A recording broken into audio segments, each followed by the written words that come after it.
Do you love movies? So do I. What's up, y'all? It's KB, and I love movies, inviting you to listen to The Conversation, a film podcast where passion meets perspective and opinion. From the old school to the new, I invite a guest on to discuss the movies that thrill us, challenge us, break our hearts, or even blow our minds. There's always new episodes dropping wherever you get your podcasts. So join the conversation. We don't just watch movies. We love talking about them too. The Conversation with KB Loves Movies, a part of Someone's Favorite Productions podcast network. The audio commentary. It's a dying art form, but here at One Track Mind, I, your wonky yet affable host Ryan Luis Rodriguez, analyze film through the prism of these embryonic forms of podcasting, one audio commentary at a time. Masterpieces, crapster pieces, live action, animation, cult classics, films literally no one has ever heard of.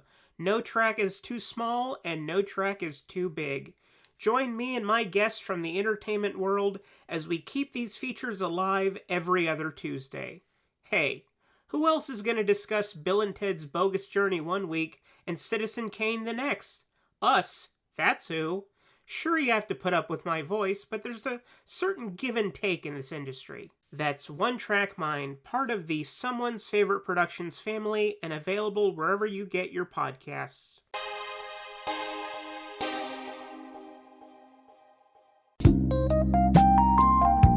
Alright, listen up, cabbies. I got your assignments. Riga, 643. Wheeler, 148. Nado, 804. And all of you. You need to join host HP and Father Malone as they examine one of the greatest sitcoms in television history, Taxi. In Night, Mr. Walters, a Taxi podcast. Banter, 0, like your boxing record. Night, Mr. Walters.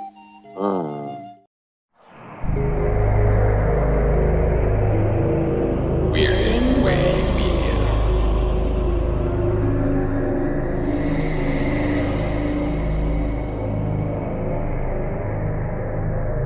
Good evening, Midnight viewers. Father Malone here. Tonight, we're talking to Mr. Jeffrey Wolf. He started his career as an editor working on films like Mikey and Nicky, The Wiz, and Network, and would eventually work with such diverse filmmakers as Arthur Penn, Ted Demme, and the Sultan of Sleaze, Mr. John Waters. But he's here to discuss the 8 episodes he edited and the one he directed for Tales from the Darkside. You'll find that interview at the halfway point of the show.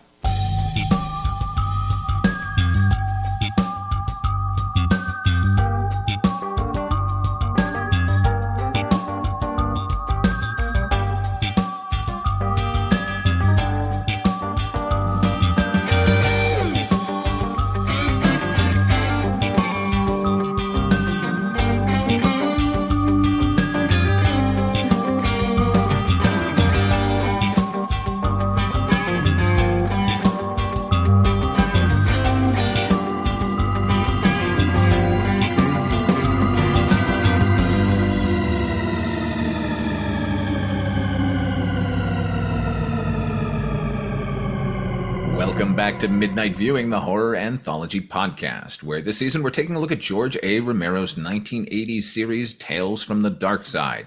Sharing the Midnight View with me are the Culture Cast's Chris Stachiw. I wanted to do something from the Warriors, but I just forgot the goddamn quote. Also joining us is the Projection Booth's Mike White. That's right. You said you'd kill me last. Even better. Now, tonight we're taking a look at 2 episodes from Season 1. They are Slippage and Inside the Closet. Slippage, Season 1, Episode number 6. It originally aired on November the 11th, 1984. This was written by Mark Durand from a story by Michael Cube McDowell. That's not our Tales from the Darkside's Michael McDowell. It's a whole other Michael McDowell. Michael Cube McDowell, he's a novelist and a short story writer. And this one was directed by Michael Gornick, who is absolutely George A. Romero royalty. He's been his DP since Martin. And this, I believe, is his directorial debut. This one stars David Patrick Kelly. I think he'd been at least 2 Luthers by this point, if not three? I mostly know him as Jerry Horn. Him and that Oh my God. frickin' brie sandwich from. I was just thinking that. That's every time I think of David Patrick Kelly, I can't help but think the man who turned me on to bread and brie. Just a big old baguette. Oh, anyway. So it also stars Philip Kasnoff, Kerry Armstrong, and David Lipman, who's a perpetual Law and Order judge. It is the story of a graphic designer who slowly begins to slip out of existence. Anyway, what'd you think of this one, Mike? I remember when I believe it was Bruce Willis was having a very similar problem to what Rich Hall, not Rich Hall from not necessarily the news and SCTV, no, not SCTV, SNL, famous for the invention of Sniglets. I remember when, it felt very Saturday to me. This felt very familiar as far as somebody slipping out of their existence. And unfortunately, people didn't start talking nonsense before he slipped out of existence, or else that would have reminded me of another episode of Twilight Zone. But yeah, it was all right. I mean, I love David Patrick Kelly, so seeing him was pretty good. I don't know if were his buddy and girlfriend, were they having an affair, or did he just think that they were having an affair? Like, I was a little unsure about that, but overall, it's all right. It doesn't benefit from the fact that something like a Saturday exists, and I don't get what's going on here in a lot of ways. Like David Patrick Kelly is just monologuing a lot about like Richard Hall cared less and less to connect, and he started to slip through the cracks of time. Like, best I can tell, all these things were actually happening to him, not because of him, unless that was going on before the episode, which I can't get the sense of that. Because he seems, when he starts finding out things aren't happening, he seems rather proactive about it, or at least more maybe reactive, maybe not proactive, but like, how do you also know something that you don't know is happening? But it's weird. Like, I get what the premise is getting at, and I get this idea of like someone who's not connected with time anymore effectively disappearing. But that, in my read of what was happening here, isn't what was going on. And then there's like a weird like coda to the episode that I understand even less, because I guess now he's literally invisible ? The performances were fine, but the narrative itself is a little all over the place, to say the least. This has the same problem as Saturday, which is we don't get to know the guy enough before this begins to happen to him. In the case of Saturday, it's pretty well laid out, at least, that he's been doing nothing with his life and passed over, and he doesn't care, and he doesn't call his mother, and he doesn't give a shit about that girlfriend that he abandoned. So we're given all of that. Here, this is a different story. This story seems to want to be, hey, guess what? Sometimes you just fucking wink out of existence. But instead, it tries to, at the end, with David Patrick Kelly's final monologue, give us this idea that he hadn't engaged in life at all, and so he slipped through a crack in existence. And I don't know, it just didn't feel like he deserved that. Like, you're right, he did seem proactive about things. It wasn't like he was letting life pass him by. It was just like, as soon as he realizes there's a problem, he tries to fix it. So I don't understand why he's being punished. Unless it's just, hey, it is that random thing sometimes, motherfucker, because that I really understand. But it doesn't seem like that. It all seems very like intentional in a way that he can't control, but he's trying to correct. And I just don't get it. Like, oh, this other guy got the job and they couldn't find his Social Security or anything. Like, I couldn't even find his portfolio. It's like, did this guy even apply? Like, do you know what it was? It was that little shit-eating kid from the first episode that was fucking with Dick Tayback. Yeah. That's what this is again? I mean, in a lot of ways, it did remind me of that episode, in that, like, what is happening here is really not fully explained, at least not in a satisfying way. Maybe it's kind of meant to be more ambiguous, which is fine, but I don't understand what they were getting at. I would like to mention, because he showed up in the last episode and his name shows up again, original music by Tom Noonan in this episode. Yeah, he wrote music for his episode, and Here's one of two things is happening, and I will ascertain this problem and follow up in a future episode. But one of two things occurred. Either he laid down some beds and sold them a couple of beds of tracks that they're continuing to use, or someone has mislabeled the credits of the original Tales from the Darkside. Because as far as I know, he was not writing the incidental music for this episode. Right. He did for his own, and I believe Right. that's probable. But you got to remember that these episodes were being produced on either coast. So this one is I believe, a West Coast episode. No, this is an East Coast episode. So I don't know. It would be a little more likely that they would have used them, but I don't understand why they would have. But anyway, I'll figure that out and get back to you guys on that one. And the other thing I didn't understand about this episode, so we have the David Patrick Kelly character going like, I didn't get invited to my reunion. I applied for this job and they haven't found my application. My wife is applying for a car in her maiden name, not in her married name. And all of those things seem like they could have happened accidentally. And then all of a sudden, like, his friends are like trying to figure out how to help him. And they're like, his mom doesn't recognize him. And it's like, why do you guys recognize him at this moment? Like, I didn't understand what was going on in terms of how the mechanism of him disappearing worked within the narrative and how it was manifesting in the lives of the people. Because like we see his mom literally not recognize him, but his friends recognize him until they don't. Like literally, Right. He recognizes him in that scene until he's like, who's Rich? And it's like, wait, what? Like literally on a dime it can happen? Yeah, and he seems to know what's going on because he's got those 3 pictures. Here I am as a baby. Here I am now. Here I am in the future, but I'm never going to get to this future. I'm like, okay. Right. Yeah, it's unusual again that he just sort of worked it out and then decided to graphically draw it just in case anyone dropped by. Look, the fact is, the following year in 1985, Twilight Zone would do this so much better with Shatterday. Any little quibble you just heard me mention about Shatterday is wipe that away. That's a great version of what the story that this is trying to tell. That story, which was originally published in Gallery magazine in 1975 by Harlan Ellison. This story, Slippage, was originally published in 1982 in Twilight Zone magazine. Ironically enough, super ironically enough, because at the same time, Harlan Ellison had a column in that magazine. Hey, sign it's 1984. Aerobics. Dave Patrick Kelly has a couple of jaunty buttons on his jacket. I didn't get a close-up of them, but it's just, they're there just to let us know he's artistic.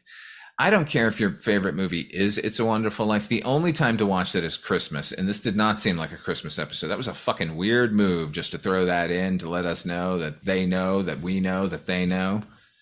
That, yeah, I mean, that's all it is, right? That's literally all it is.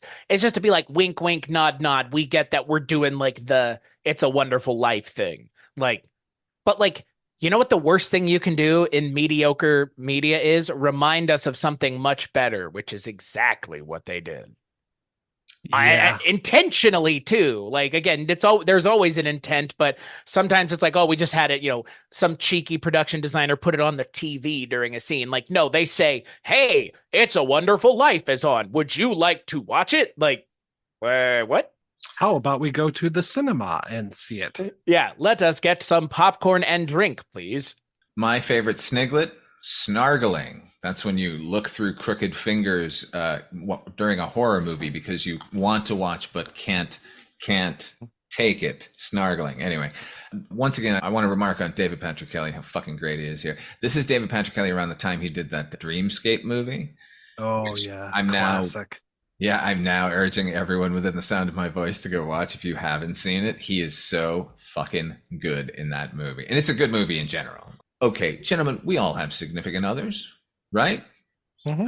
I'm sure in the course of our relationships, we've all fought with those people at some point or another, right? Sometimes bitterly, sometimes to the point where you think, what the hell is going on here? But I gotta tell you, never once, ever in my life have I ever thought, it might be better if this person hadn't been born. As soon as our female lead says that, could you imagine thinking that ever about someone you loved? No. If I said it, I really hope that the Tales from the Dark Side isn't listening. Too late. I mean, really, like, you know what I mean? Like, that's the thing. It's like, I mean, I can imagine getting to that point, but like uttering it out loud. Yeah. Yeah. Mhm. It's a lot. Like, it's a lot. And she, like, yeah, the moment she says it, you're like, well, there goes him. He's fucked. Like, Yeah, like they don't need him to wink out of existence. Obviously, you two weren't involved, but like maybe they're the problem. Shouldn't they be slipping out of existence? I don't know. Right. The fact that they frame it at the end that this is somehow his fault, like, just pisses me off about this episode. it robs the episode of any of its emotional weight, like, completely. I don't understand what we're supposed to take away from the episode if it's his fault. And also, is he now just invisible? Because how does one see the Invisible Man? Yeah, I mean, I was thinking of the Incredible Shrinking Man. Like maybe he would just keep fading and fading and fading. Like reaches one dimension where we don't see him anymore, and it just keeps getting less and less. But yeah, that whole weird door opening closing. I'm like, oh, so he's still with us? I thought he slipped into nothingness. But yeah, that really was like a very false note to end on. Yeah, because if they wanted us to know that he saw them completely forget him, then don't wink him out of existence until the last moment. By the way, the shot of him actually winking out of existence was great. Michael Gornick is a fantastic DP, and he's working with, I believe, Ernest Dickerson here. The episode is shot wonderfully. It's just that this story is so disappointing given everything we've been getting on Darkside. And with the comparison of another series that we covered where they fucking nailed it.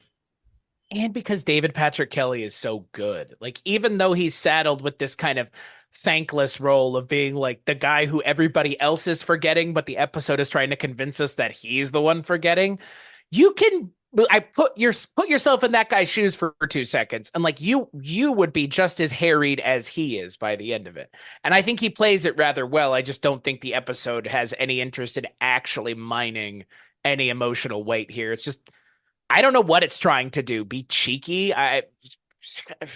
Whatever it's trying to do, I don't think it succeeds on any front in terms of a like lasting emotional impact at the end of the episode.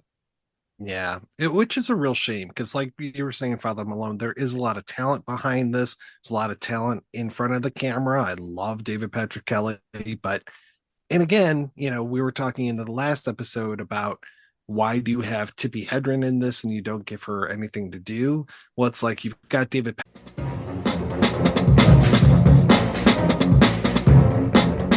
Hello, this is Aaron West. I am the author of the A24 New Wave.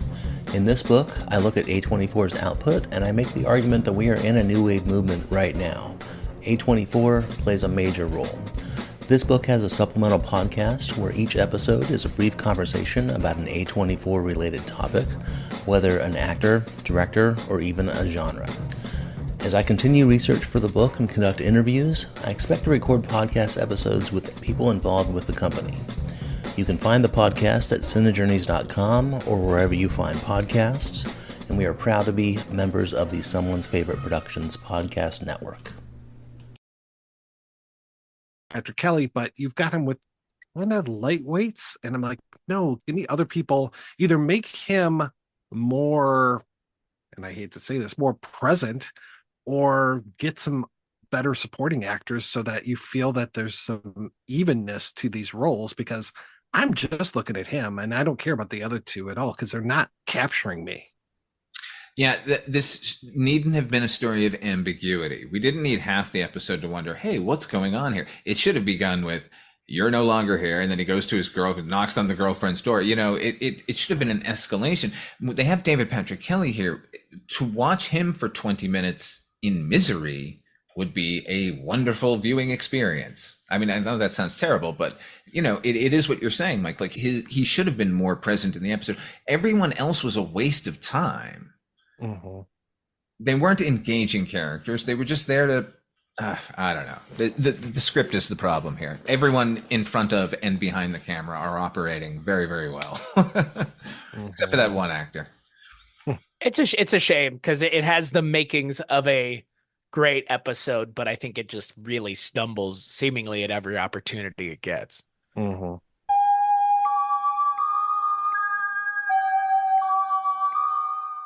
I actually learned a lot about horror from Tom Savini, who was afraid of spiders until he went out and got a black widow and let it crawl around him for a week or so, so that he could overcome his fear. And But I believe that's called the exposure method, right?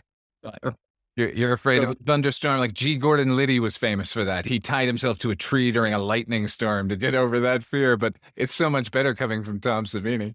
It was a way of, if I could scare myself, that I knew that something good was happening. So that was always the intention on that show. I didn't really come from that kind of, the films I had worked on previously they'd been a little spooky, but not scary in that way. Now, let's talk about that.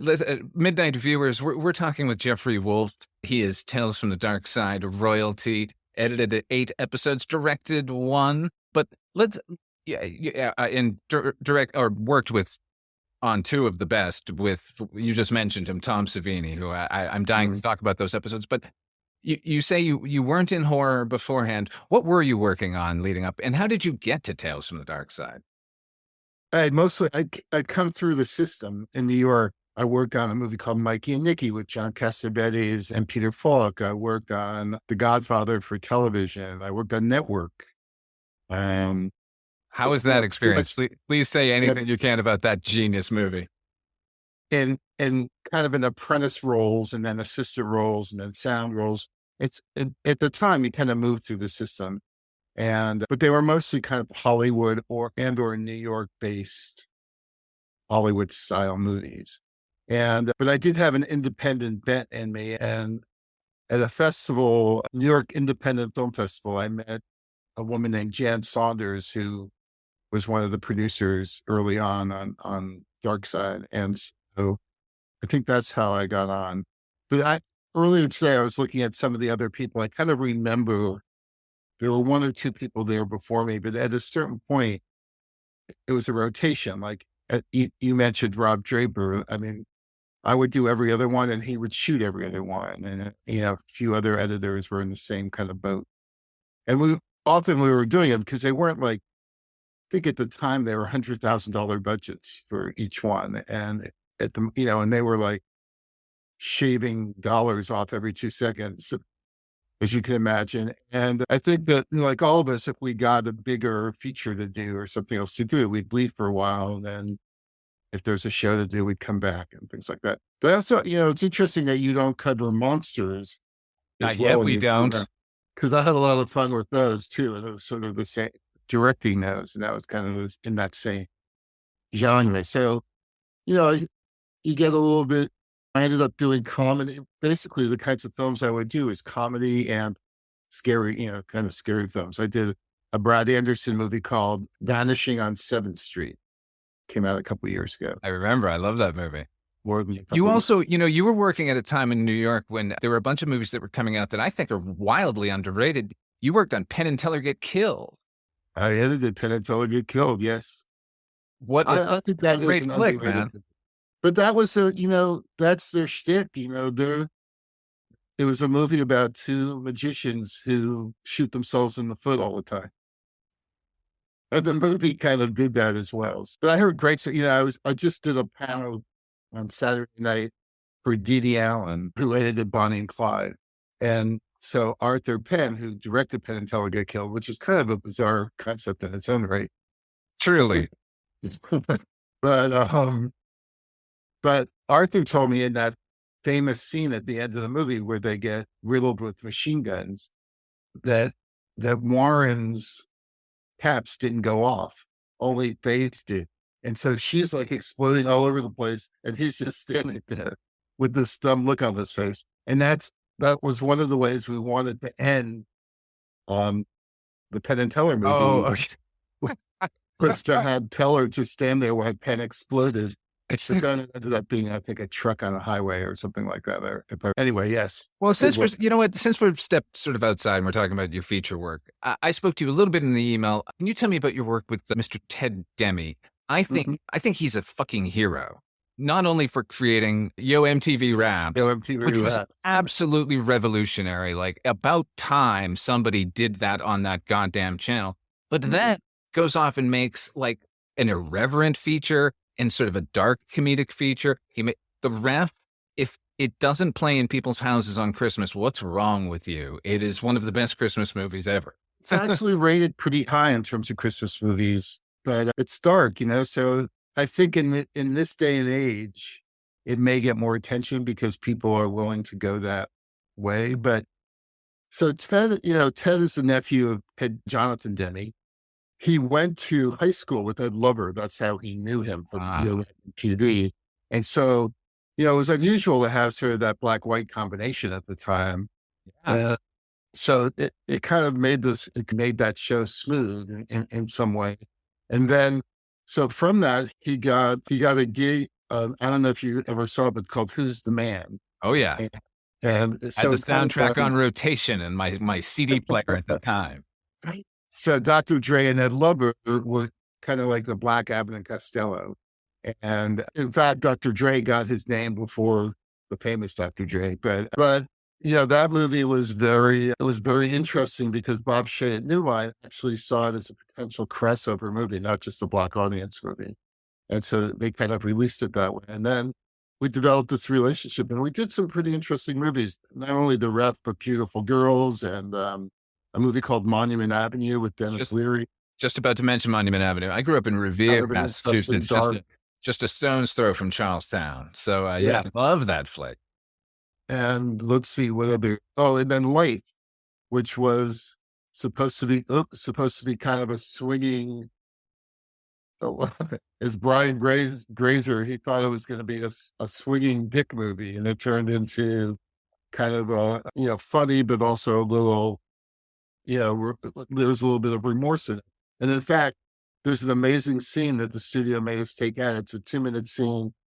I just want to mention it quickly, but a 2-minute scene with Cicely Tyson playing his mother, Eddie Murphy's mother.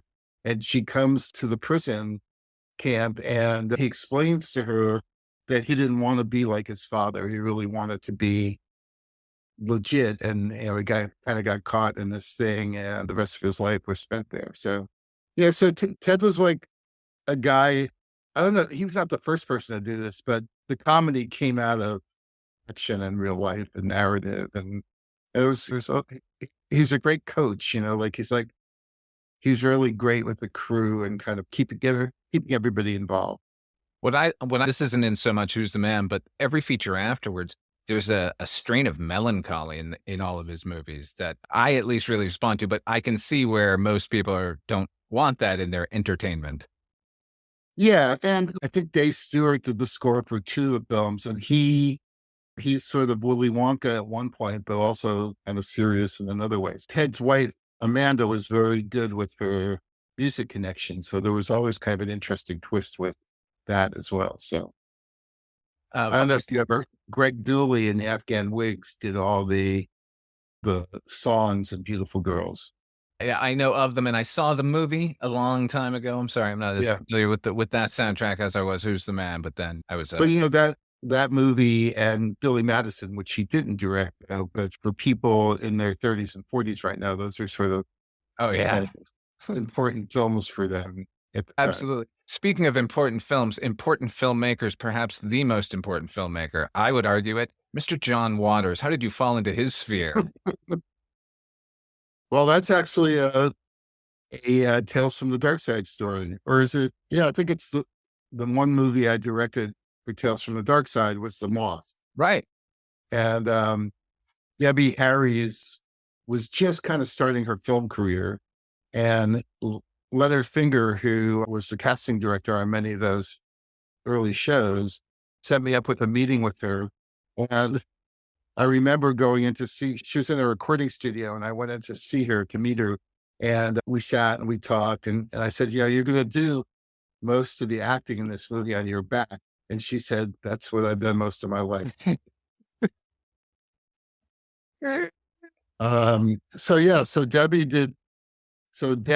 Through Debbie, I met John, basically.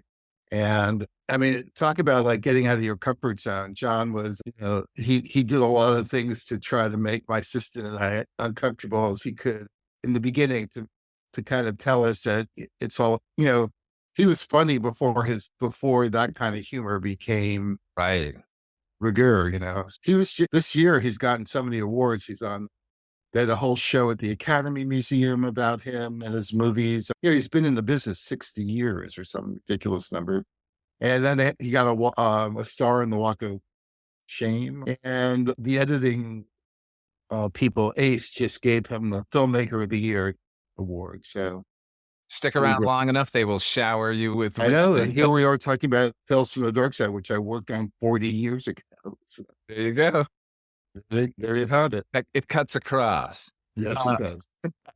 Okay, we should probably talk a little bit about that. You did want to talk about The Wiz. And yes. You mentioned Network, both directed by Sidney Lumet. So yeah, that's part of, I had a good relationship with him, and Network was a really unique room to be in with Patty Chayefsky and Sidney and Alan Hyde, who edited all that jazz and early Mel Brooks movies. And so it was that was the follow-up to working with Elaine May on Mikey and Nicky. So I was really I was in these rooms with people who were brilliant, It's an embarrassment of riches, sir.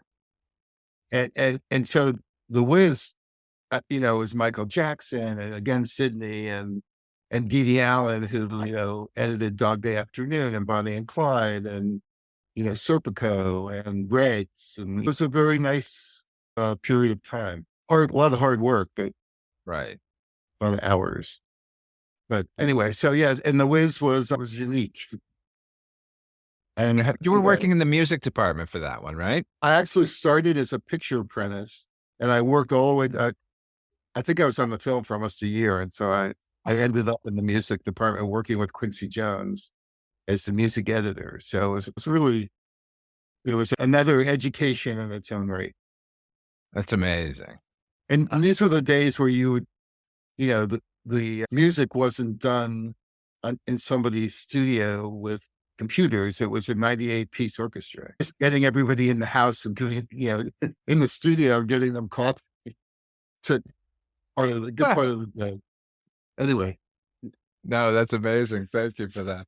But let's talk Tales from the Darkside. Yeah. Okay, please tell me. All right, you get an assignment. How does it work? Somebody calls you. They say, "Hey, here's a script." It arrives by messenger. You're getting a bagel. What is your day like?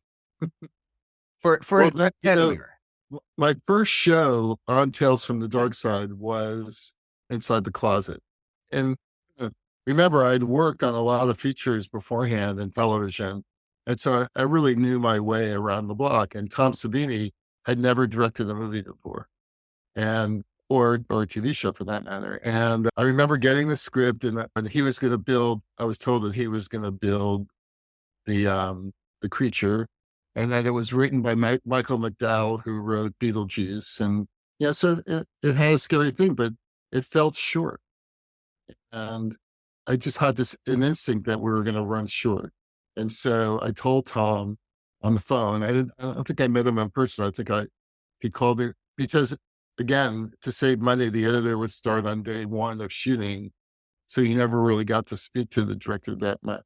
Oh, wow! I remember telling Tom that he should get some extra shots, some B-roll, and he said, "I'm absolutely not going to do that."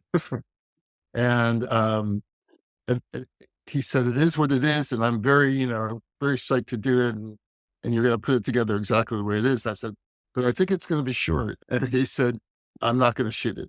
So I think I ended up going to a producer and saying, "Why don't you go, like, after they finish shooting, have an, assistant cameraman just shoot the house with lights on, lights off, one light on, two lights off, whatever. Just get as shots as you can." Found out about it. He said, "If you use any of those shots, I'm going to kill your firstborn." And this is Tom Savini, who's not the least weird person you've ever met in your life. It would be extravagant, at least.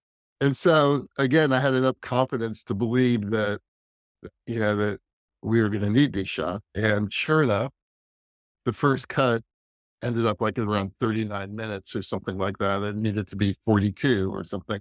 I don't remember the exact amounts, but slowly he would say, well, why do you put one of those shots in? Oh, hey, remember that firstborn business? Exactly. And then I think by the end, we used it 4 or 5 times. And it had a great effect because it added to like what's going on in this place. And then he's a master at what he does, but he didn't have the tricks that an editor, that somebody with experience would have. And so I couldn't figure out what kind of score to put on it as a temp score. And I ended up taking 2 classical music tracks and laying them up next to each other to kind of get a weird sound out of it. And they almost matched up perfectly. Like they would hit at the right places. And then like with a little bit of moving around, the vibe of the score just kept changing, which went along with what was happening in the film. And it's so typical, right? That it's one of the most popular shows of all the shows. But I think what it showed me is that if you have like the right combination of things, you just need to like figure out how to put it together in such a way that it's presentable, but the story itself will carry. And that's kind of, I guess, why that show works so well. But yeah, when I spoke to Robert Draper, and I'm going to keep saying this in every interview I do, you never want to say that there's a seminal episode, a perfect exemplar of a TV series, particularly when it comes to anthology series. But I'm saying it now. Inside the Closet is that episode of Tales from the Darkside, everybody. It works spectacularly well, I think. And also this young woman with Fritz Weaver, he's a perfect innkeeper, right? The perfect head of a place that rents out rooms, and then all those crazy animal heads on the wall, and I mean, it's just so creepy all the way around. And Paul brought in this creature that they never could have afforded to put in the show, and because it was his episode, he was able to do that. So I think that also added to the production value quite a bit. 100%. I mean, Lizzie she's the image you see. I think if you were to Google Tales from the Darkside right now, you would get a picture of it. And it's funny because the B-roll stuff that you're talking about that you had them run out and do, it's some of the best parts of the episode. Not to stroke your ego there, but like it is a slow burn episode. We do need to see that house and how creepy it is. Yeah, it's funny, just funny. Again, I've directed some myself since, and I directed some episodes there, and you just learn that you need something to back as a backup. You never know when you're going to need it. You don't know what shot it is specifically that you're going to need. On a bigger production, you'd be able to go back and shoot a bunch of stuff after the fact. But on a show like that, maybe on the next episode, they could grab something that you needed, but that house was so specific and everything. So it was very lucky. You don't have to stroke it, but it was like one of those lucky coincidences. Now, was that typical for an episode? Would you get a script and just because you said you'd had feature experience and... most of the scripts were like you wrote down in the cards. Yes. Yeah, that was directed by Ted Gershny, who was a very experienced guy. Had written novels, produced screenplays. He was married to Mary Warnow for a while. But the thing is, you didn't have many days. That's the other thing. You had 4 or 5 days to edit these things. And so, I remember he also had a little bit of a penchant of drinking alcohol. And the night we had to lock in the cards, we had a disagreement. I can't remember if it was the ending or if it was a specific shot, but we decided that we were going to drink and whoever was still standing. But yeah, we get their way because we have to turn the thing in the next morning. So it was like we just kept drinking. And then he passed out. I put the shot in that I wanted and we turned it in. Nice. So, but it wasn't always like that. I'm thinking of like, well, in some ways, I had the editor had an effect, or at least I did, had an effect on all these things. I had, gosh, let's see how I can tell the story as succinctly as possible. Oh, go long. So in college, I was very into an English, Rhodesian horn player named Michael Gibbs. And he was only like most of the kind of stuff I was listening to were Black musicians, but Michael was white, but from Rhodesia. And yeah, I played that album until the grooves broke. And many, many years later, I was looking to buy a car, and I went to Brooklyn, and I asked, the car was what I wanted. I asked the owner if we could go on a test drive together. And we go on this test drive, and like halfway through the drive, and I said, "You're Michael Gibbs, aren't you?" And he said, "Yeah, I am." And I said, I've been listening to you for, since I was a kid. So we struck up this friendship, and I got him a job doing the score for Halloween Candy. Oh. And so that was the beginning of a work relationship we had. I did this Burt Reynolds movie called Heat that he did the score for, and a couple other things, I think a couple of the Darkside and Monster episodes. But so it was always kind of trying to sort of work your way, getting favors from people or work your way into certain situations. I remember how the creepiest thing in Halloween Candy was to make a scary nursery rhyme kind of vibe to it, which is I thought was really effective for that show. And the Moth. Now, as an editor, the pacing and the style of the cutting is dependent on the story always, right? I mean, that's what it is. And then on top of that, you have the director who has their own vision of what it is. So in a case of like In the Cards, he has a more definite vision than, say, like Tom Savini. No offense, Mr. Savini, I love you. But it was his first time, so he's not going to know as much, or he thinks maybe he's got the picture in his head. And In the Cards, Ted directed and wrote it. So I'm wondering how much of your style gets in there per episode, do you think? Virtually none, right? Like you don't need, you mentioned you have like a 4-day time period. So I assume you're just cutting to cut. You cut away, and the director's not in there the whole time on those kinds of shows. So you might see him for a day or two, sometimes just a day. I think Savini, because it was an early episode, he may have been there longer. And then, but by the way, in the end, we got along great. And I follow him on Facebook. He's always doing something wild and crazy and having a good time doing what he does. So style, that's an interesting question, because I don't think I have a style. I think I have a lot of tricks up my sleeve. I mean, I know how to get in and out of a situation, out of a corner. But I think, the idea is to kind of see, I would say this is across the board, is to try to see the movie or the scene in your head before you actually edit it. So that you kind of, and on a TV show like Darkside, it's a little harder, but on a feature, you kind of work the first couple of weeks to figure out what the rhythm of the show is. And then you hope you get it right, and you try to kind of follow that all the way through. And then when the director finally comes in, they either say, well, I want it to go a little faster, or I want it to, we'll carve our way through certain sections. But I think Darkside, we kind of knew, I think the structure of that show is pretty similar from episode to episode.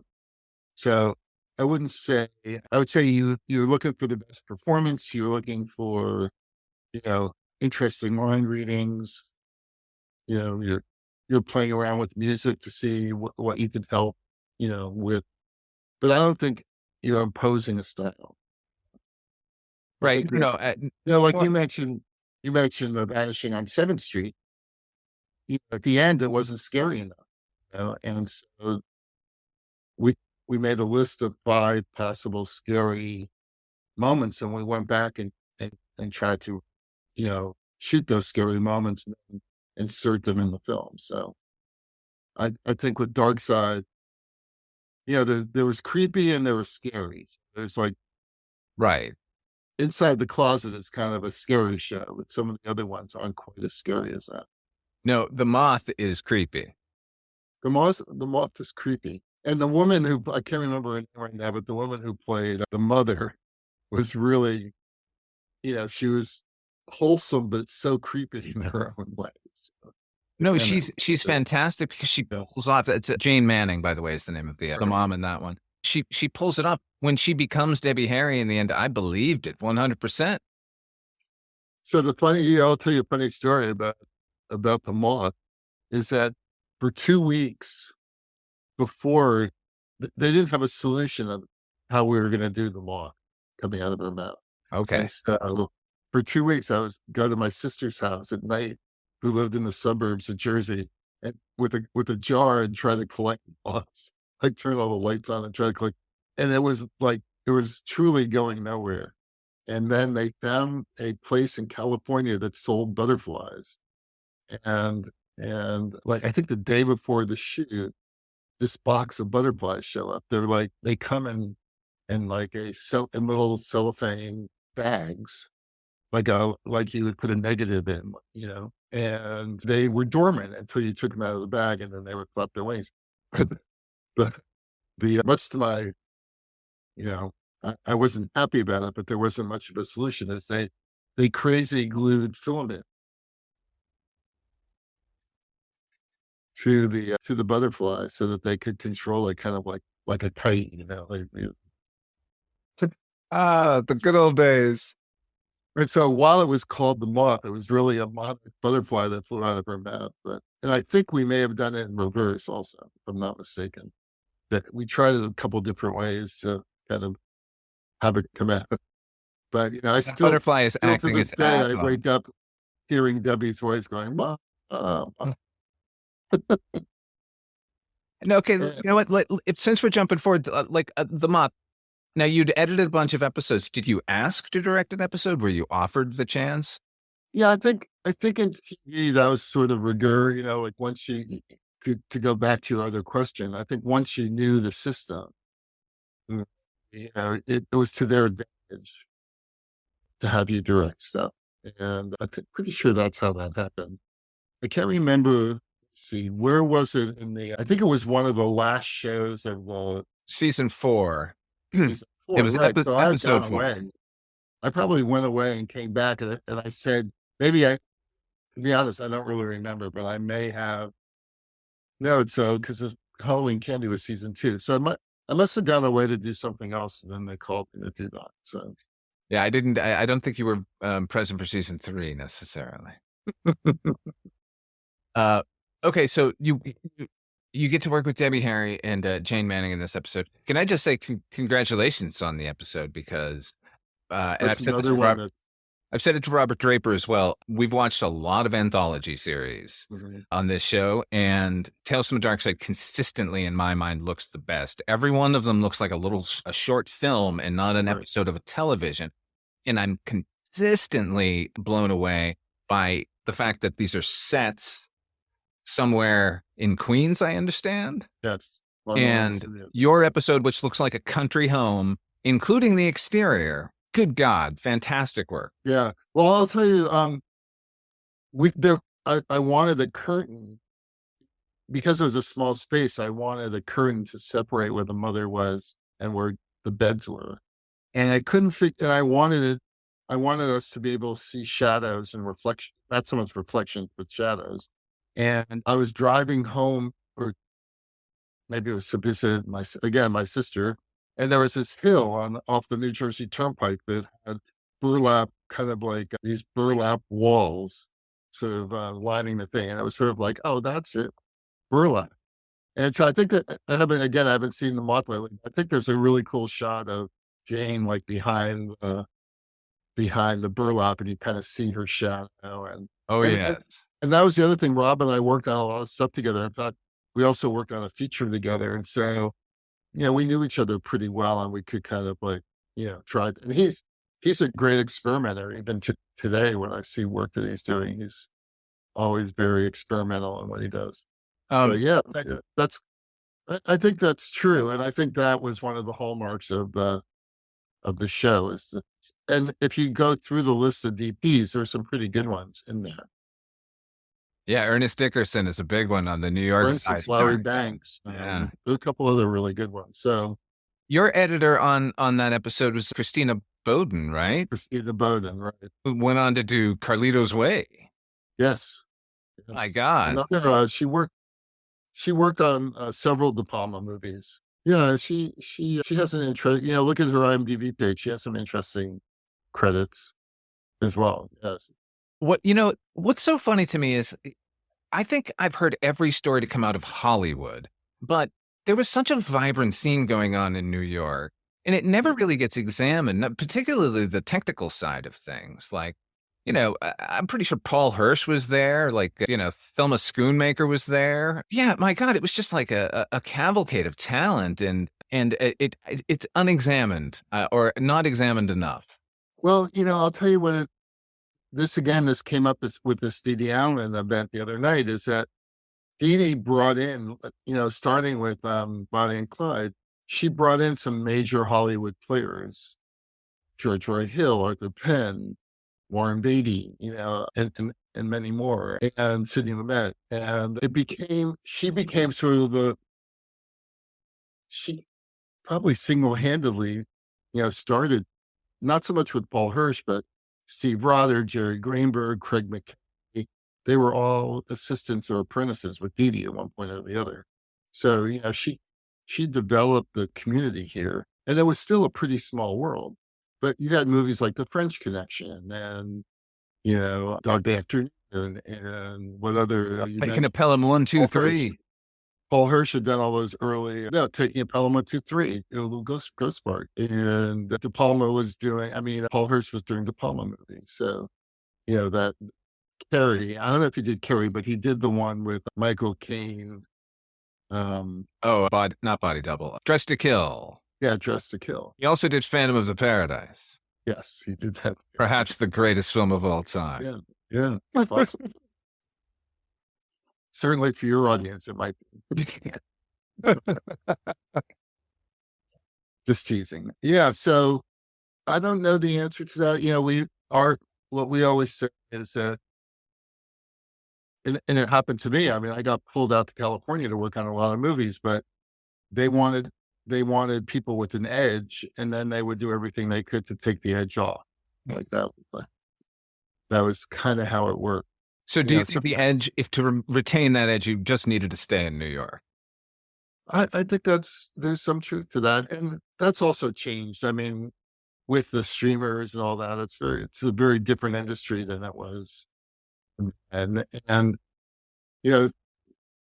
it's because, again, it was a small group, and it was a small group of directors. And when those directors start to die off, like, Doctorow and Chayefsky or the writer Robert Benton, those guys were serious players. So, but it came out of like a cafe society. They had a literary, medals in their hands as well. So, So New York folk not only had the intellectual, but the gritty as well. How dare you? I know. How long have you lived in Las Vegas? I did the movie in Las Vegas also. Oh, I've been here for 23 years. Well, yeah. I did this movie at when the Sands Hotel still existed. It was called Heat with Burt Reynolds. Oh, yes. And it was a lot of fun, actually. Living in Vegas was quite a trip. Do you go to set, or as near to set as possible, like as much as possible? Not as much now, because of the way you can. Oh, you can do it from home. Transmit it to you. Not only can you do it from home, but you can shoot this morning and have the dailies tonight in your apartment in New York City, like from anywhere in the world. So, Mr. Wolf, do you miss the bins? Do you miss the 1,000 ins in the head, in the tail? I do miss the travel. I traveled a lot for film. You mentioned Madeline. I traveled for that. I went to the Philippines on a movie I'm sure you've heard of, because you've got that kind of taste, called McBain. Oh yeah. Oh yes. Saw that in the theater. Excuse me? I saw that in the theater. Wow. You're the one. That was me. Yeah. So I lived in the Philippines for almost 2 months, almost a little more than 2 months. That was a crazy place to be. Yeah. So I do sort of miss that side of it. Worked in London a bunch. Now, even getting to set for a day is unusual. Do you find editors to be extraordinarily patient people? Yeah. Than your average grip? Well, definitely. But yeah, patience is a funny word. Like you're always sort of hedging, because if you have an idea for something, and this is what I think you mean by patient, if you have an idea for something and the director isn't receptive to it, you have plenty of time to wait him out or her out. It because you can wait a couple of weeks and then try it again and then try it again. But I would say we're patient, but also persistent. Like if we think that, if we think something should be, we'll keep pushing to try or figure out other ways of getting. And a big part of editing is when one person has one point of view and another person has another point of view, is to find not necessarily in the middle, but the other point of view that works for both of you. And oftentimes that's a better, it's a better choice. So yeah. So we're patient. Don't show, try not to show too much emotion, that kind of thing. But again, I know very passionate editors, and I know editors that you can barely get to talk. So I've heard that getting a job as an editor, being interviewed to get an editor's gig, it's more about finding out whether or not you can stand to be with each other in the room. Do you find that to be true? I would say there is a school of thought about that. I always, I never tended to work with directors who were like in the room all the time, who were like pushing me on that, like just wanted me to be kind of a pair of hands in some way. And that would often come out in the interview. You kind of knew. And as I got more experience, it was an interview for me to them as much as it was right. I don't want to be in the room with a crazy person either. So, but you're right. I mean, that is a big part of, you're going to spend a lot of time together. There's no doubt about that. But again, today, people are out either shooting their next movie or developing their next movie. So you're lucky to get the director into the room. Wow.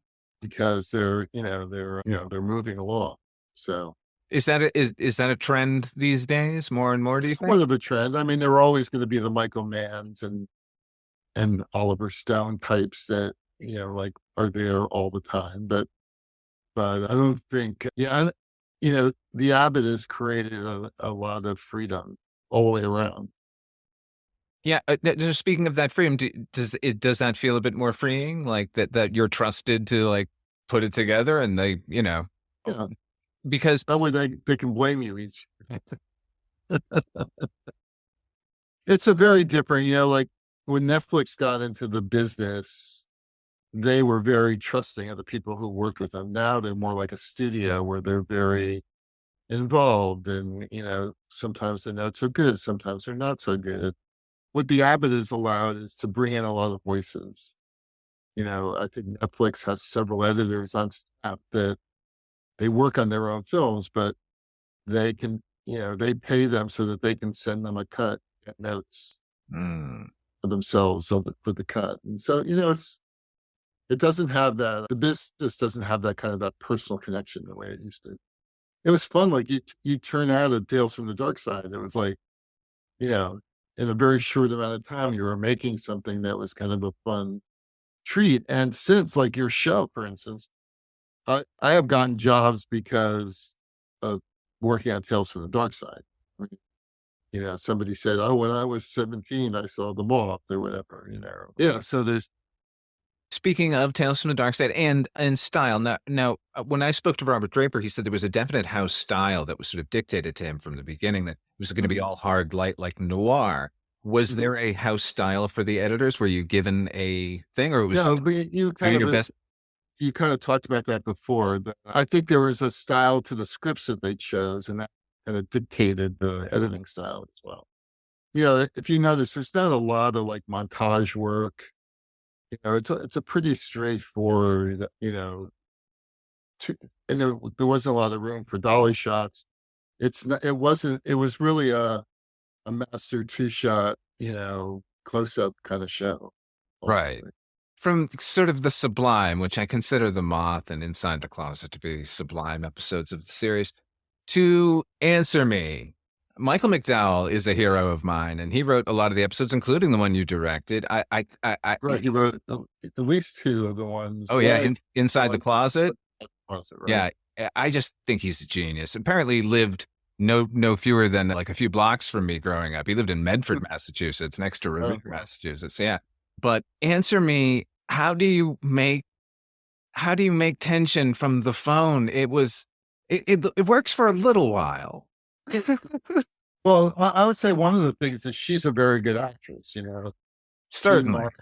And telephones, I use telephones as a scary, there's nothing like a quiet scene where a telephone goes off. So to be honest with you, I remember vaguely, that show, but it's not like deep into my brain. Oh yeah. I mean, I bring it up as a lark. It's just, it's a trifle of an episode. I just thought it was really funny that if the episode is hamstrung at all, it's because Michael McDowell chose to have her effectively just narrate the episode out loud, which, by the way, something avoided in your episode, The Moth, because there's some inner monologue stuff, some voiceover stuff that I thought was great and so appropriate. It gets tiresome in anthology shows where characters are constantly spilling the. And also, it's interesting. I would say that was another show that felt like it was going on too long. That there wasn't enough to kind of keep it going for the entire length of the show. But you send the director that note. This is too long. Something needs to happen. Yeah, I don't think I went there on that. Let me see. Who is the director? I'm trying to see who the director even was on that. Oh, it was written by Michael. I didn't even write down the directors. But Rob shot that as well. Yeah, he did. Which, I mean, it looks great. Like I said, the episode, even your worst episodes look better than some of the best Night Gallery, which is insanity. There's one called The False Prophet. Yes.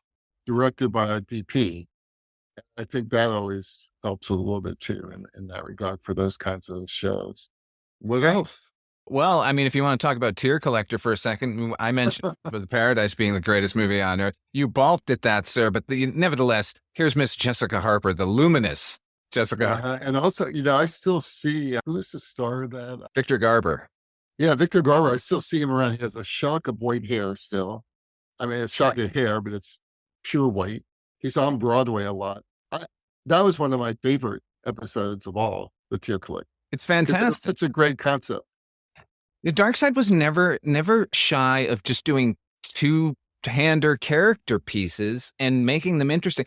By the way, speaking of pace, that's another thing we're constantly marveling at on this show, on Darkside. Overall, you've got like basically 22 minutes. It always flies along. It never feels dragging. Quality of the writing is the barometer of whether or not an episode is going to work here. And a good actor can kind of pull you through some of that. And Victor is a very strong actor. I'm trying to remember who was his co-star in that one? Jessica Harper, sir. Yeah, you mentioned that too. Yeah, I just thought it was a great concept. I've been meaning to go up to him because I see him at events every once in a while. I have to go up to him sometime and talk about that episode with him. Because again, he was he was probably in his late 20s or early 30s on the show as well. So episode. Yeah. Yeah, that's another thing we marvel at the New York episodes in particular, because you had just a wealth to draw from New York stage actors who, and I made this point the other night, that on Night Gallery, when you would get, someone who had some fame beforehand, it always felt like they were slumming. Whereas the New York actors are always just there to do the job. And it's true. And I did a show, it was called The Gift. And I think it was Darkside, not Monsters, but was it Monsters? The Gift? I think it's Monsters. Anyway, it was Abe Vigoda. Oh, who was at the time like super old, Right. but it was it was hilarious that whenever you work with somebody who has that kind of like the godfather behind them. When I did Beautiful Girls, Richard Bright, you know who that is? He played the cop who does one of the assassinations on the steps of the courthouse. Oh, yeah. And he played Timothy Hutton's father.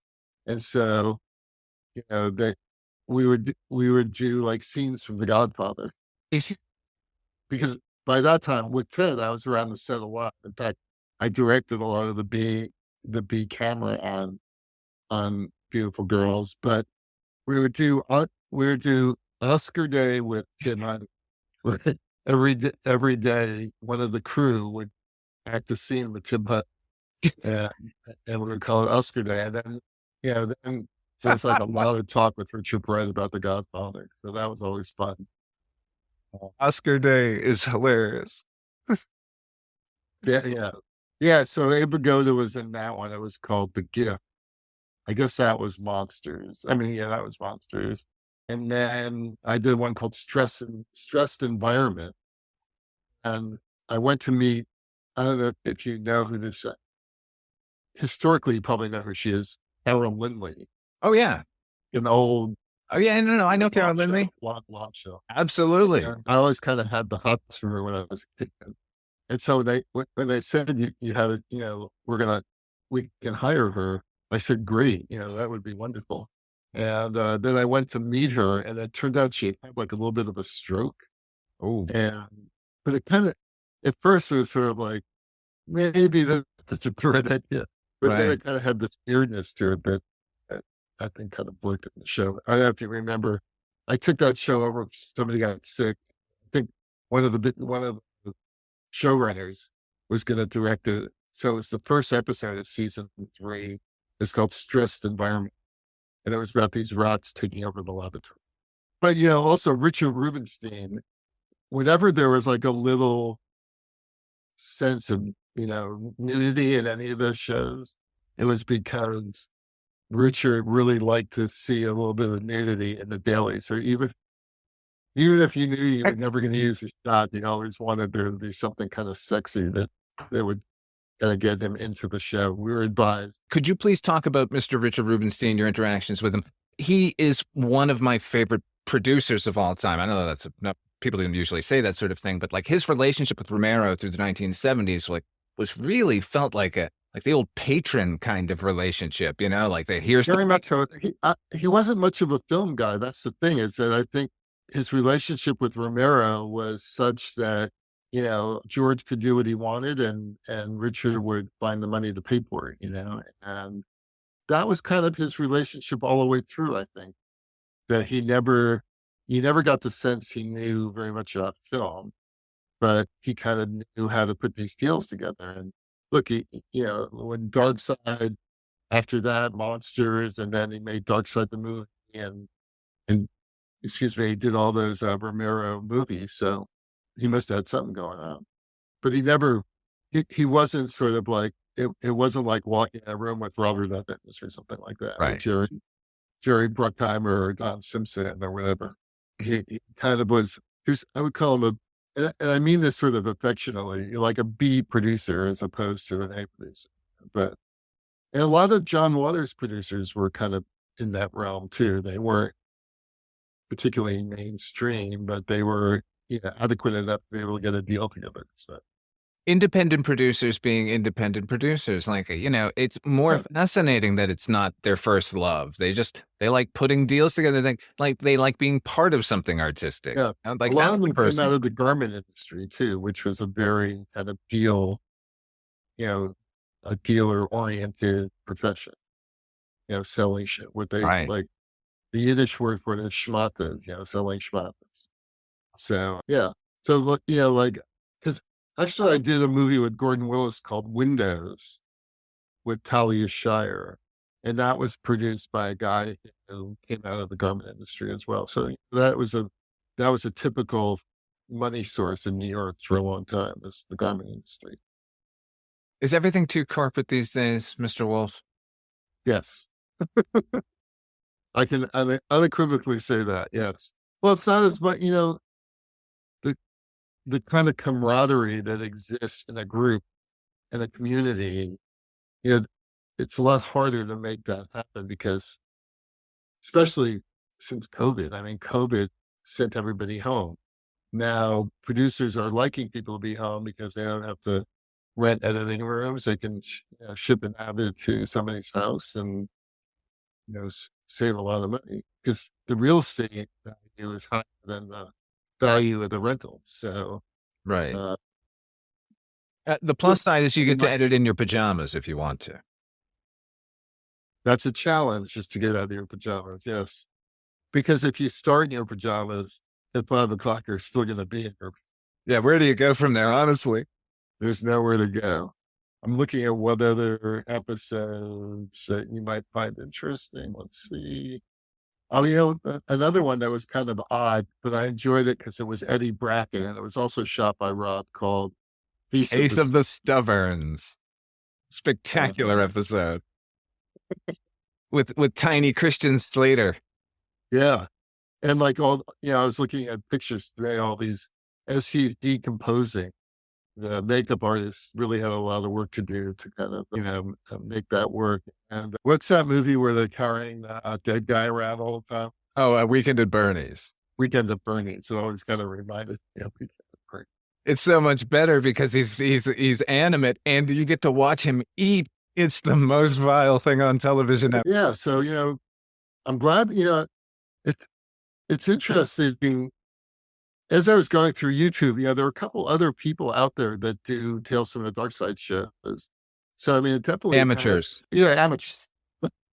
But the point is that it has this life that keeps on going. So it's kind of fun. Never know. You don't know if you're going to make something that's like when you start a film, it's either going to be a bomb, a cult classic, or something iconic. Like you just don't know. And even The Wiz the other day, which wasn't a terribly successful movie, I was moderating this panel, and this woman comes up to me and said, "The Wiz is my favorite movie." Every movie is someone's favorite movie. I think so. I did a movie called Out Cold. It was Casablanca on a ski slope. It starred Zach Galifianakis. Galifianakis. Yeah. I've seen Out Cold. You should check it out. It's pretty. I thank you so much for taking some time and speaking with us today. It was enjoyable. I'm going to have to go back and look at some of these episodes again.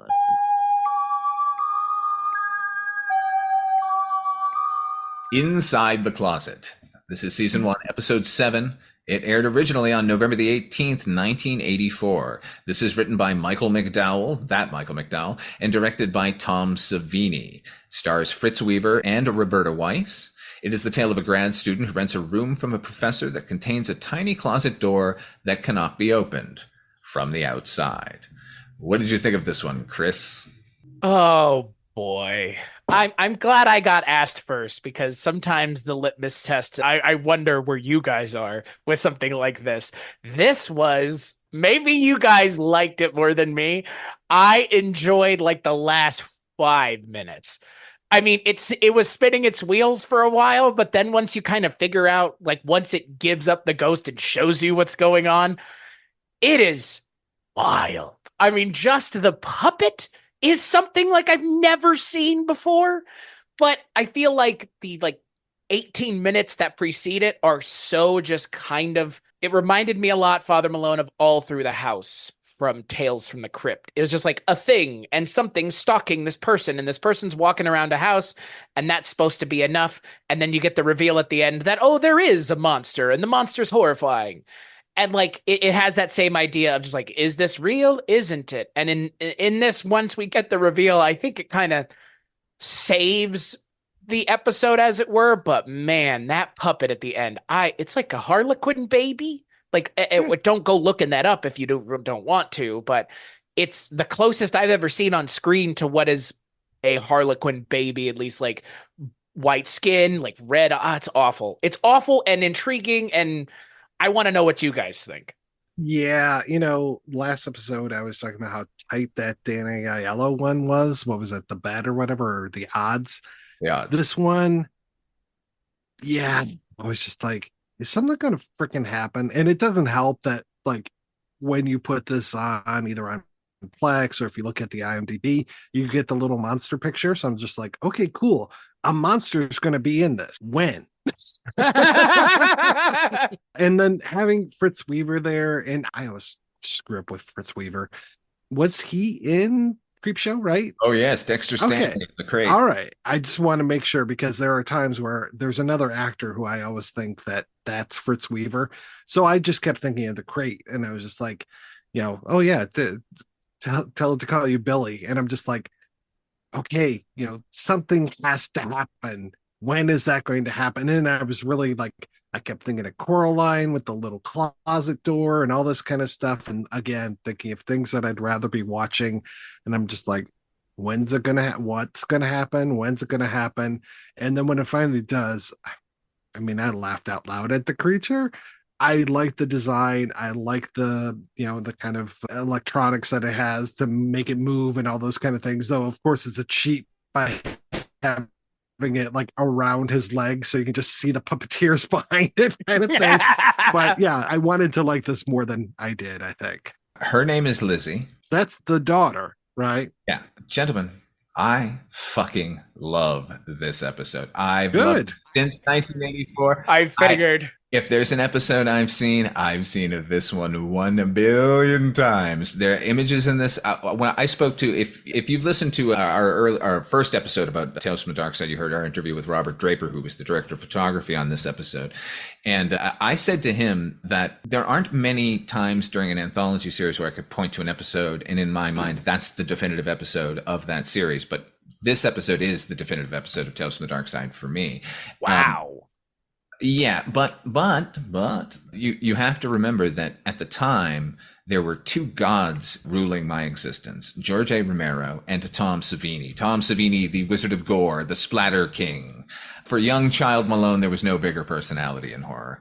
And I like that, by the way. Child Malone. Now we've got a new version. Child Malone. Not Childish Gambino, but Child Malone. Child Malone, yeah. Tom Savini, look, if you don't know, Tom Savini was a combat photographer in Vietnam, which, came in handy in his future career as a special effects makeup guy. Started his film career with George Romero. He did all of George Romero's films up until Two Evil Eyes, did all the effects on all of them. In addition to doing Friday the 13th and Friday the 13th Part 4, the better of the two as far as what Jason looks like, and on and on and on and on. Tom Savini is a fucking god. So not only did I watch this episode obsessively, I owned the videotape that had this episode on it. There was a videotape that came out put out by Fangoria magazine called Scream Greats. And the first volume was about Tom Savini, and they had many, many clips of this episode in it, and they had him like with the creature. I love the creature. The shot that when she's finally come out of the closet, by the way, her furtive little running moves through the thing with the camera work there, it's great. It's great. It works so well because it's exactly the pause is enough, and then the sprinting is just great. Anyway, when she's under her bed and we pan from her lying awake and trying to sleep and down to those eyes opening, holy God, that is definitely the stuff of my nightmares, those eyes in the darkness and thinking about that under my bed. Anyway, I'm not going to convince you guys of anything. I mean, look, but I also want to say that this is not just strictly nostalgia, because rewatching this now, there's so many people here who sort of graduated under like Romero University who became directors on this show. And I got to say, virtually none of them have copied Romero's style. I mean, they may have learned how to make the movies from him, but there isn't really a whiff of Romero's style because his style is all in editing. What I noticed about Savini's style here is he's actually more leaning towards giallo and sort of the Italian directors. Just even in the color scheme, like in that little hallway, the almost Suspiria-like stained glass that's on either side of the door, stuff like that. I thought it's a pretty good, I mean, this is his directorial debut as well. And I think it's pretty solid and sure-footed, and kind of sad he didn't get more directing gigs. I always liked that Night of the Living Dead remake. I think the episode's well directed. I just think that I honestly think it would have benefited from showing the creature earlier. seeing more of the creature. And I mean, I understand and appreciate, as I'm sure we all do, like why they didn't for a whole host of reasons, namely one of them, the fact that it's easier to not show it and until and hold that back until you absolutely need to. But it waits a little long. And then we don't really get to see much of them trying to convince us of something that's not happening, that, Fritz Weaver is in trouble. They don't really, it just ends essentially. Like she dies and then it ends. And I wish they had just cut a little bit of her running around the house out and fleshed out the ending a little bit more, because to your point, Father Malone, like I would have liked to have seen more of Fritz Weaver in that puppet. Like, really? Like, because that was the part of this that was like the most interesting, because he's clearly been doing this for a while. And this is something that he's been up to for quite some time. And like, I kind of want to know what the fuck's been going on. It's intriguing. And then the creature itself is so interesting to look at. You're like, what am I looking at here? I could see a Tales from the Darkside 2.0 series remaking this episode more to what you guys are saying, which would be 10 minutes of setup and then 20 minutes of her being chased around the house by not only this ghoulish creature, but the professor who's renting her the room is, attempting to capture her as well. That would be really fucking cool. But this is just a slow burn. What's under your bed? What is that little door in the room that you can't find a key for sort of situation? And I don't know. I love it for that. It's a really good Halloween night kind of thing to watch. Yes. It has that setup in spades of like the thing that feels rather, again, like approachable for most people. Like you're in a room and there's a door in that room that you can't open. That's relatable, especially if you visited family or relatives. Like, and I'm with you. Like, if it were remade now, it would be a much more effects driven thing. Oh, yeah. Yeah. But I love Lizzie, and I think they've shot her well. One thing I did talk with Robert Draper about was the fact that Lizzie goes from very horrifying looking when she's attacking the young grad student to when she's cooing with Fritz Weaver. She's really adorable. I just thought that's such a trick that they pulled, that they were able to do that, which I've always admired, going from horrible to kind of cute. Yeah, the cooing definitely helps quite a bit. And then when you realize, because at first you're like, oh, she's going to attack him. Oh, and then, okay, no, it's his daughter. It's okay. I thought it was nice. I found it to be heartwarming in a very weird way. And like the puppet is, up until it isn't, like strange and off-putting, and then it's not. Like, and again, like I think credit goes to those eyes on the design. It's really about the eyes, which are like, again, like strange to look at, but oddly like sad, and like get a lot of empathy through the creature's eyes for sure. And I think it being like stark white, which would imply like it's been living in that closet the whole time, which is like, it's pretty gnarly. Poor thing. Yeah. I mean, she just needs to eat every once in a while. You can't really blame her. Grad students be damned. I mean, he maybe should not be renting to grad students and killing them. Like, there's got to be some other situation if he needs to do this every once in a while. But why not just feed her raw meat? Like, I don't get it. Maybe she's like a lot of trouble. I don't know Lizzie's life, but I want to. Just go watch Cobweb. Essentially the same thing. No, don't even sully this thing with that. Similar idea, though. Similar setup. Sure, absolutely. This is better. This is better. Like, yeah, because it's only 20 minutes as well. It's not an hour and a half movie. That's the other thing. Like, that is probably the benefit here, is that it is 22 minutes. Like, if it were longer, I would not want to watch a 45-minute version of this episode. Not if it was situated the way this is. Right. If the last 20 minutes were this fucking hunting, chasing, scary thing, then it would kind of be cool. I don't know. I mean, we saw that Night Gallery with that gorilla. Exactly. Yeah. I'll just take any opportunity to bring that up again. Yeah. I loved that episode. Just tell him to call you Billy. Yeah. Yeah. Like and Fritz Weaver's here. Like, oh, I don't know. I love this one. I enjoyed the puppetry. That's for sure. Like that I enjoyed that like aspect of it for sure. It's a puppet I've never seen before. Yeah, it's a great design. And, obviously, look, if anything works, it's because the puppet is as it is at the end. And that's because Savini, like, gave it his all. Like, You know they didn't pay him for his work for little Lizzie here. Right. Also, this was the one episode where I actually believed they went on location and shot in a house, and they did not. They shot this in a fucking warehouse in Queens. Huh. It doesn't seem set bound. Not at all. Like, not a whiff of it. Like, on someone's, they cheat it, and on occasion it'll look a little off, and you go, but then they correct. But like here, I believe that was a fucking house. It's certainly the foyer. Right. The foyer. Yeah. Yeah. But nope.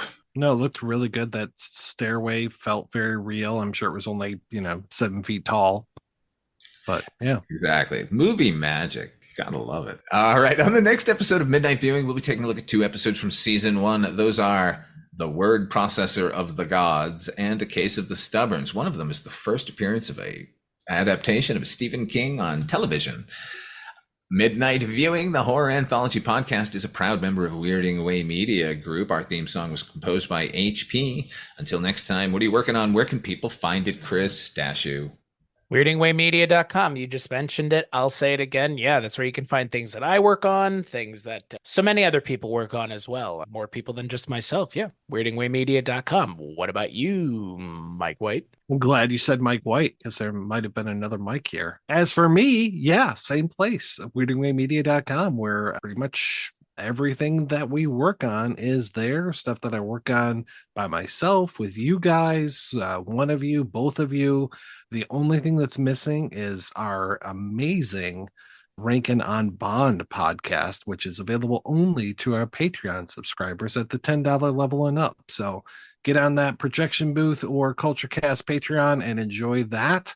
But otherwise, everything's at weirdingwaymedia.com. How about you, Father Malone? Check me out at weirdingwaymedia.com. I've got a bunch of shows on there, including Night Mr. Walters, the Taxi podcast, where HP and I discuss Taxi, one of the greatest sitcoms of all time. You can also hear Dark Destinations. It's a radio drama I write and produce. And if you want to give me a couple of dollars, go to Patreon, Father Malone. Until next time, try to enjoy the daylight.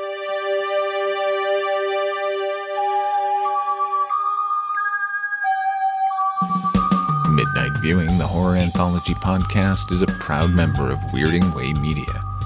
Our theme song was composed by HP with an assist from Donald Rubenstein and Erica Lindsay. If you want to hear these episodes early and commercial-free, become a patron over at patreon.com/Father Malone. Not only are the episodes up early, but we have extended interviews and bonus podcasts where we spotlight the best episodes of horror anthologies from every series. But if you just like the show and want to help, please share it with your friends and give us a rating on your favorite podcatcher. Together we'll keep journeying through the places that are just as real, but not as brightly lit.